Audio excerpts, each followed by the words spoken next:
Imagine securing over 6 million votes, right?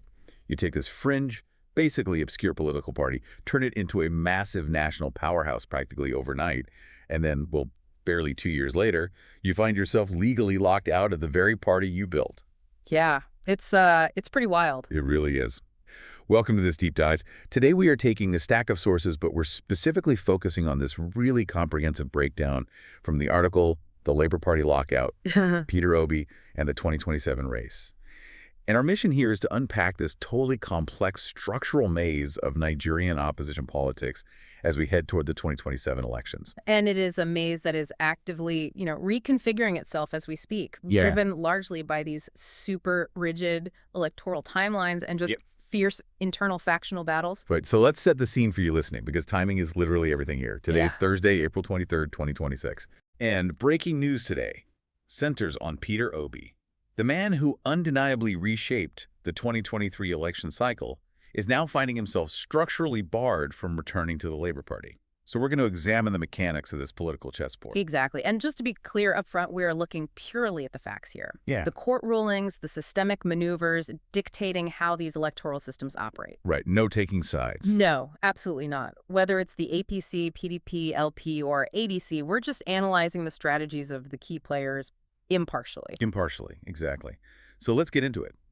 The immediate catalyst for today's discussion is this definitive statement made on national television just a few hours ago. Yeah, the Arise television interview. Right. Senator Nnamdi Usman, the interim national chairman of the Labour Party, she goes on TV and states in absolutely unambiguous terms that Peter Obi cannot return to the Labour Party for the 2027 presidential elections. She did. And what's fascinating here is... Okay, let's unpack this for a second, because it is crucial to understand that she didn't frame this as, like, a political rejection or some personal vendetta. No, not at all. She was actually highly complimentary of him. Yeah. Think of this like trying to buy a boarding pass for a flight that has already pushed back from the gate.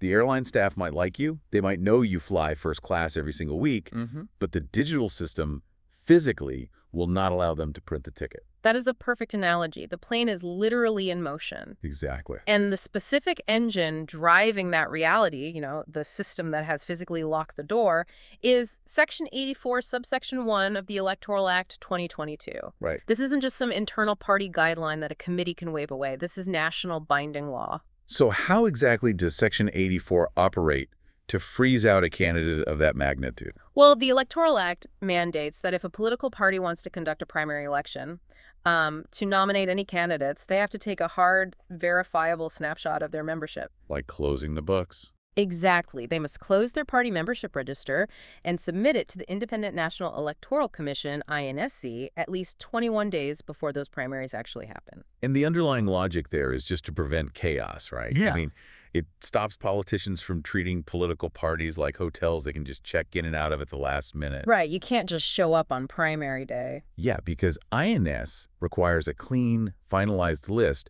to verify who is actually allowed to vote, which I guess shuts down that old trick of bussing in non-members to artificially inflate primary vote counts. Precisely. It enforces a strict timeline on all this political maneuvering, because once that register is handed over to INS, no one can be added. Not a single person. No.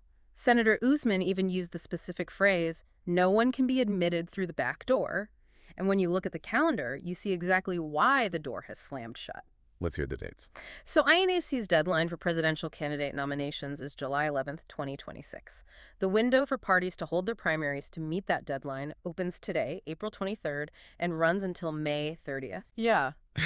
Mathematically, the 21-day pre-primary window for Obi to legally re-register as a Labour Party member has simply vanished. Which is just a stunning turn of events when you consider the history. I mean, if we want to understand how a party legally locks out its biggest star, we really have to examine the absolute roller coaster they've been on since 2023. Oh, absolutely. The obedient movement. Right. We are talking about a massive phenomena. Peter Obi defected from the People's Democratic Party, the PDP, to the Labour Party back in May 2022. And he brought in over 6.1 million votes. Which is incredible. Yeah, he won Lagos. He swept most of the Southeast and South states. He basically transformed them from a fringe entity into a major national player. It was unprecedented in scale, really, for a third-party candidate in Nigerian democratic history. Yeah. I mean, even Senator Usman admitted in that same TV interview today that Obi personally convinced her to join the party. Wait, really? She said that? Yeah, she acknowledged nobody could match the momentum he generated. So then if he brought them so much success, how did it unravel so spectacularly into these bitter court battles? I mean, success usually breeds conflict in politics, right? It does. When a party suddenly has national funding, seats in the legislature, massive influence, control over that machinery becomes incredibly valuable. Exactly. And it seems like the moment the 2023 election ended, the Labour Party was just consumed by a vicious struggle for control of the vehicle itself. Break down that chaos for us. Well, the dispute centered around competing claims to the national chairmanship. On one side, you had Julius Abure, who led the party through Obi's 2023 campaign. Okay. And on the other side, you had a caretaker group that eventually produced Nnamdi Usman as the interim chair. And this wasn't a debate over ideology or anything. That was structural. Completely a pure structural fight for the legal right to sign documents, direct funds, and basically interface with ISC. And this dispute just tore through the judicial system at staggering speed. Yeah, looking at the court documents detailed in our sources, it seems like Abure's strategy was to basically infinitely delay the inevitable by appealing every single ruling that went against him. Oh, he absolutely tried. Right. But the courts have started shutting that down aggressively. Really aggressively. Let's trace these critical dates because the timeline is wild. Okay, so April 4th, 2025. The Supreme Court steps in and nullifies the convention that had returned Julius Abures as national chairman. Right. Then fast forward to January 21st, 2026. The Federal High Court, presided over by Justice Peter Lifu, reaffirms that Supreme Court ruling and explicitly directs INC to recognize Usman as the legitimate leader. But Abure appealed again. He did. Which led to that massive ruling just 2 days ago, right? Yeah. April 21st, 2026. Yes. The Court of Appeal in Abuja delivers a unanimous judgment, completely dismissing Abure's appeal. But what stands out to me isn't just the dismissal. It's the fine. Exactly. The fact that Justices Oyewumi, Mohammed, and Nyesom slapped him with a 10 million naira fine just for wasting judicial time. That fine is, it's easily the most telling detail here. I mean, 10 million naira might not bankrupt a national political figure, Right. but appellate courts rarely issue punitive fines against party chairmen unless the litigation is egregiously frivolous. Right. It's basically the judiciary's way of explicitly signaling their total exhaustion with politicians weaponizing the courts to stall internal party democracy. They ruled the matter was already conclusively determined. Yet Abure has vowed to take it to the Supreme Court anyway. Of course. But Usman's faction clearly isn't waiting around for another drawn-out legal battle. They are moving to consolidate power right now. The sources note they are holding their ward, local government, and state congresses as we speak between April 23rd and 25th. Which is essentially the ground-up process of electing the party's delegates and local leaders. Right. They are physically rebuilding the party's foundation brick by brick under their own authority. And that structural pressure, that is exactly what forced Peter Obi's hand. Because Abu's endless court appeals effectively paralyzed the Labour Party's ability to legally prepare for 2027. He realized the vehicle was stalled. Exactly. He couldn't risk waiting for the courts to decide who owned the car while the race was already starting. He had to find a new engine. Which led to his massive defection on December 31st, 2025. And here's where it gets really interesting, folks. Obi formally leaves the Labour Party and joins the African Democratic Congress, the ADC. And it was a huge migration of political capital. Massive. He took major Southeast political heavyweights with him. I'm talking Senators Enyinnaya Abaribe, Tony Nwoye, Victor Ume, and former governors like Achike Udunwa and Okwesili's Enwudu. Yeah, and he publicly stated he left because he received intelligence, though the sources do note this remains unverified. Important caveat. That INEC wouldn't recognize the Labour Party's leadership structure as long as he was tethered to the party. Wow. He believed his presence was somehow complicating the legal recognition of the party. So, okay, he declares for the ADC presidential ticket, and he participates in their big convention just last week on April 14th, 2026. Right. And he is standing shoulder to shoulder with absolute political giants like Atiku Abubakar, Rabiu Musa Kwankwaso, Rotimi Amici. I mean, on paper, That looks like the ultimate opposition coalition building. It does. It looks like they are pooling their massive individual followings into one unstoppable super party to challenge the ruling APC. It looks like a masterstroke. It does look like a masterstroke until you examine the underlying legal architecture of the ADC. Oh, no. Yeah. The reality is this stark, almost cruel irony. Wait, really? Yeah, Peter Obi basically fled a burning building because of a structural and legal crisis over party leadership, only to run straight into another building that is currently engulfed in the exact same kind of fire. You have got to be kidding me. So they are essentially in a catch-22 right now. The primary window is open, but the ADC is structurally paralyzed. How deep does their leadership dispute go? It goes all the way to the top. Right. The ADC is currently paralyzed by its own severe factional warfare. The Supreme Court literally just heard the ADC case yesterday, April 22nd. Yesterday. And right now, INEC refuses to recognize any faction of the ADC. Unbelievable. You have the Bala Abejide faction, which insists that the April 14 convention Obi attended was completely null and void.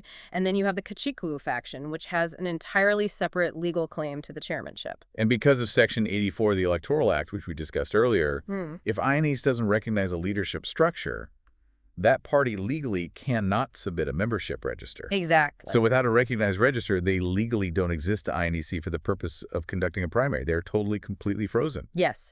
The coalition's primary window could completely close before the Supreme Court even resolves their internal dispute. That is insane. The ADC legally cannot deploy polling agents, they cannot hold a recognized primary, and they cannot submit candidate names, period. This total paralysis is exactly why political commentators were heavily speculating that Obi's next rational move would be to simply cut his losses, retrace his steps, and go back to the Labour Party. Which perfectly explains Senator Usman's national television interview today. Right. She wasn't just giving an update. No, she was preemptively deadbolting that exact escape hatch. By publicly citing the 21-day Electoral Act rule, she was sending a clear legal message: the door is locked. Do not attempt to return. So Obi is currently trapped in the ADC's legal limbo and locked out of his old home. But that leaves a massive existential question for the Labour Party itself, right? How do they plan to survive, let alone compete in 2027, without their megastar? Well, Senator Usman is actively positioning the Labour Party for 2027 without him. The sources indicate they've actually already zoned the presidency to the south. And just to clarify for you listening, zoning is this unofficial but deeply entrenched Nigerian political tradition of rotating power geographically, usually between the North and the South, to maintain national balance and inclusivity. So by officially zoning their presidential ticket to the South, the Labour Party is signaling what kind of candidate they're looking to elevate. And they are aggressively spotlighting new faces to fill the vacuum Obi left. This raises an important question if we connect this to the bigger picture. You are highlighting the constant fundamental tension in Nigerian politics between personality-driven movements and true institution building. Right, because historically, third-party surges in Nigeria are super tightly tethered to a single charismatic figure.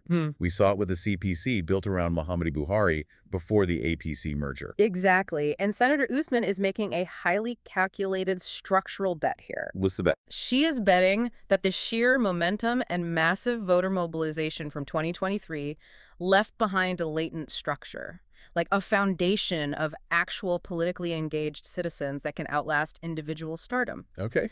By rigidly enforcing the rules of the Electoral Act, by successfully holding these local and state congresses today, and by pointing to sitting executives like Governor Alex Otti, she's trying to prove that the Labour Party is a functional, rule-based institution.